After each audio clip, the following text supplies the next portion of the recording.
I've gotten a few questions about the essay on Monday and Tuesday. A lot of you wondering, what do I actually write in the paragraphs? And that's something we haven't technically had you practice, but kind of have, because if you recall, we did practice writing short arguments. You were even assessed on it with Skill Assessment 1.2. And if you can write short arguments, you can write an extended argument, because it's just stringing together connected short arguments. So I just want to kind of go through how the work you've been doing on that argument map, how it relates to something like an outline, and how that outline relates to the actual essay. All right, so on the left here, I have an argument map that I created in response to the Drabel's conformity prompt. Okay, and if I wanted to outline this essay, so remember, an argument map is just the skeletal structure of my arguments, okay? To really get a feel for how I would write this in an essay, I have to do what you see here on the right, which is an actual outline. And I'm actually even going to show you bits of an essay that I started writing as well. But to start, I know that I need an introduction, okay? So I'm going to start with a hook, then transition with establishing the topic and Margaret Drabel's quote. Then I'm going to get my thesis. Now your thesis comes from here, okay?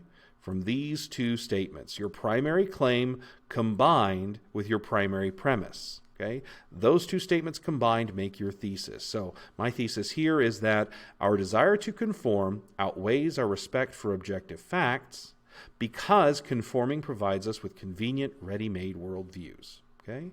That is my thesis statement, made up of these two boxes, the primary claim, primary premise. Next, I'm going to move on to my first body paragraph, which we have showed you guys, or told you guys, that we want you to first prime the audience by exploring some essential argument or essential principle that the rest of your argument will be based on. And the best way to do that is to argue your primary assumption. So the primary assumption I have here is that having convenient, ready-made worldviews is more alluring than objective facts. Again, all I did was connect the unconnected terms from my primary premise and claim here. So that is going to be, this assumption is going to be the claim starting off my first body paragraph. Okay? And then I'm going to support that idea with a premise. Okay? That convenient, ready-made worldviews require little or no mental effort. That's why having them is more alluring than objective facts, because not thinking about something is just more comfortable than thinking about something. So that's my premise here for my body paragraph. These two statements together, the claim and premise, that's going to kind of make up my, what you'd call a topic sentence or a topic statement. All right? Following that premise, I'm going to elaborate on it, explore it further by providing specific examples of how holding convenient ready-made worldviews requires little mental effort. And specifically, I'll explore the way religious dogma works and the way nation-states create patriotic myths that its citizens are kind of encouraged to just believe blindly, that sort of thing. Okay, so that is my first paragraph. My second body paragraph is going to come from either here or here on my argument map. And you can go in either order. I'm just going to start with the supporting argument here on the left, which says that conforming helps people more easily define right from wrong. Okay? That is the evidence for this statement. Remember that in a layered argument, the evidence for a claim can itself become the claim for another argument. So this evidence statement supporting this premise supporting this more broad premise, this premise supporting our primary claim. So I'm going to lead off that paragraph. The claim for my body paragraph is going to be this premise here, that conforming can provide us with convenient, ready-made worldviews. And that's what I'm going to add to my outline here. Conforming can provide us with convenient, ready-made worldviews because I'm going to pull my premise from my first supporting argument. Because conforming helps people more easily define right from wrong. In my examples, I might dip back into religious institutions here, how many of them are founded on teaching right from wrong, teaching morality. Might talk about school systems, how they're designed to instill certain values in students that make them productive members of society, or at least productive members in industry, that sort of thing. So that is my second body paragraph. Again, the topic sentence for my second body paragraph is a blend of my primary premise and my first supporting premise. Okay, those two statements. All right. For my third body paragraph, I'm just going to go over here to the other supporting argument that I have mapped out. My claim is going to be the same as it was for my second body paragraph, essentially, because I'm just supporting it with another premise, a different line of reasoning here. So once again, conforming can provide us with convenient, ready-made worldviews. Yeah, same as my second body paragraph, because this and this are joined by this, right? So conforming can provide us with convenient, ready-made worldviews, this time because it helps people more easily draw lines between allies and enemies. And that's what I have here in this box. Okay? And I've got my examples here. I'm going to talk about how political parties do this and how military training does this. Okay? So that's how it works out in an outline. Of course, I'd have my conclusion paragraph as well. I'd want to reiterate and summarize my points that I've made, reiterate my thesis, summarize my points, and then end on some final commentary. Okay? Let's look now at how this might work going from outline to an actual essay. For that, I'm going to close this and open that. There we go. Zoom out a little bit. There we go. Perfect. Okay. Zoom out on this too. All right. So the introduction paragraph is going to go like any other introduction paragraph that you should have been taught by now. It's going to start with a hook. So my hook was going to be something about how, the anti-vax battle. So it's kind of in the news right now. It's a good hook. So over here, the advent of the revolutionary COVID-19 vaccines has ironically coincided with a groundswell in the anti-vax movement.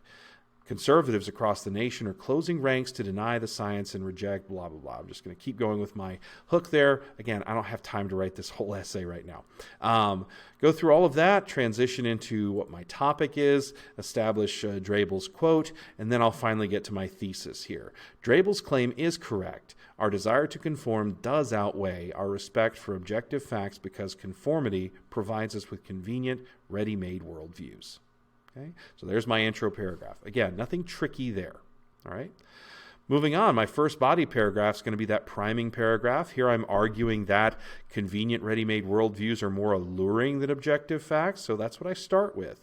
Get in with some transition words here just to kind of ease into it, but the reason why ready-made worldviews are so alluring is simple. They require little mental effort on our parts. We can take comfort in simply believing what we are told.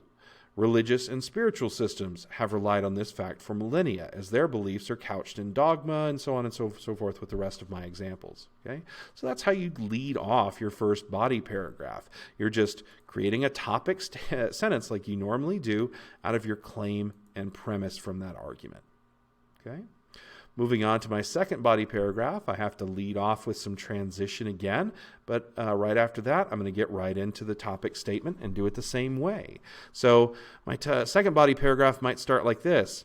Given the allure of convenient, ready-made worldviews, which is what I talked about in the previous paragraph, given the allure of those worldviews, it's no wonder why we are so drawn to conformity. There's my transition. Conforming, whether it be to small insular groups or whole societies, is a reliable source of, I left out an of, beg your pardon, of off-the-rack opinions, because the groups we associate with will often tell us what is right and what is wrong. School systems in the U.S. are a good example of this, as they blah, blah, blah, and so forth. Get to my other example. Okay? So that's my first body paragraph, my second body paragraph, my first supporting reason. Okay? Third body paragraph. Transition again. Another way that conforming provides us with convenient, ready-made worldviews. Remember, I'm looking at a different line of reasoning here, supporting the same exact claim. Another way that conforming provides us with convenient, ready-made worldviews is in making simple distinctions between who our allies and enemies are. For instance, political parties exist to collect groups of voters with similar values and tell them who they should vote for, and so on and so forth with the rest of my examples. Okay. When I get to my conclusion, I'm going to start with a reiteration of my thesis and summary. You never want to just repeat your thesis. Find a way to reiterate it organically. So Start off with some sort of transition word in the end or ultimately, finally, something like that. In the end, Margaret Drabel is correct in her assertion. We very often do desire conformity over objective facts. The prepackaged beliefs that come with being part of a group is comfortable to us. We don't have to think about what is right or wrong, who is good or bad. There's my my summary of my supporting arguments. We need only listen to the group. As long as we believe what the group says is right, we don't have to pay attention to objective facts that might otherwise cause us inconvenience or shame. Our desire to conform and our capacity to lie to ourselves is human nature, and so on and so forth, with my final commentary, which I'm going to talk a little bit about the way it is human nature and it's understandable, but it's also very dangerous in a society if left unchecked. Okay? All right. So that's just kind of a little sample of how I move from first argument map to outline, and then outline to an actual essay. Yeah, this essay it shouldn't look anything new to you guys. Really, the only new thing, I guess, is this priming paragraph, right? And that's, not written any differently. It just serves a different function than a body paragraph that you're used to often serves, okay? So keep that in mind. Hope that helps kind of you see what you're going to be expected to write. The essay that we're writing on Monday and Tuesday, that is a timed essay at 50 minutes. You're going to be shooting for between 650 and 900 words. That's about as much as you could possibly hope for. And you're also looking for rough draft quality. Keep that in mind as well. All right, hope this helped. If you have any questions, please don't hesitate to contact me.